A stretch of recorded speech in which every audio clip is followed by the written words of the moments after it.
মানতে হবে। এক শ্রেণীর বের হয়েছে বাংলাদেশ বিভিন্ন আনাচে কানাচে বিভিন্ন প্রান্তে এক বিভ্রান্ত সম্প্রদায়, তারা তাদের আবির্ভাব ঘটেছে। তারা বলে কোরআনই যথেষ্ট, আসলে হাদিসের প্রয়োজন নেই। এটা যারা এই আকীদা যারা রাখবে, এই বিশ্বাস যারা রাখবে, ইসলামে এদের কোনো অংশ নেই, তারা মুরতাদ কাফের। এদের কোন আমলের আল্লাহ কিছু বিন্দু পরিমাণ কোনো এর বিনিময় থাকবে না। এরা মুরতাদ কাফের বিইজমা'i আহলিল ইলমি, পৃথিবীর সমস্ত উলামায়ে কেরামের সর্বসম্মতি ক্রমে যারা রাসূলের হাদিসকে মানে অস্বীকার করে তারা মুরতাদ কাফের। কুরআন কারিমে 100 আয়াত রয়েছে রাসূলের সুন্নাহ, রাসূলের হাদিস মেনে চলার বিষয়ে, রাসূলের আনুগত্য করার বিষয়ে। অন্তর কুরআন কারিমে 100 আয়াত আছে, 100 আয়াত আছে। কয়টা বলবো আপনাকে? শুধু একটি আয়াত বলছি আমি।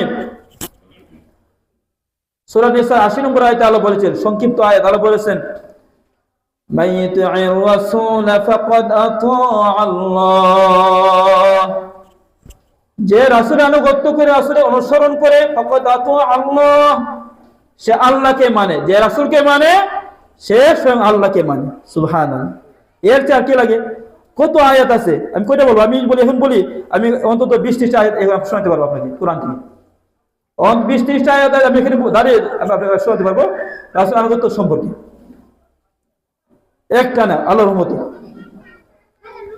তো আল্লাহ বলেছেন মাইয়ুতি'ir রাসূল ফাকাদ আতা'a আল্লাহ,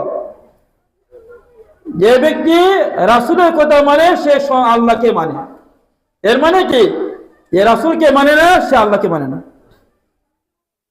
অতএব রাসূলের হাদিস যে মানে না সে আল্লাহকে মানে না, আল্লাহ কোরআন মানে না সে কোরআন অস্বীকার করে।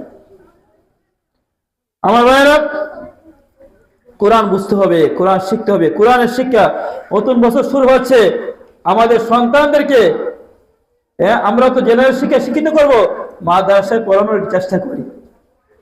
আমাদের দ্বীনি ভাইদের এক্ষেত্রে অনেকের মাঝে অবহেলা আছে। অধিকাংশ স্থানে দ্বীনি ভাইদের সন্তানদেরকে কোরআন সুন্নাহ শিক্ষিত করার বিষয়ে চরম অবহেলা পরিলক্ষিত হয়। আমরা অধিকাংশ উদাসীন, এই যে সন্তানদেরকে আলেম বানানোর চেষ্টা করি না। আমাদের সন্তান যদি আলেম না হয়, আমরা কি দিনের সৈনিক পাবো? দায়ী ইলাল্লাহ কিভাবে আমরা পাবো? অধিকাংশ ভাইয়ের ক্ষেত্রে গাফিল। এটা আমি আহলে হাদিস এলাকার মানুষ, আমার গ্রামের কথা যদি বলি,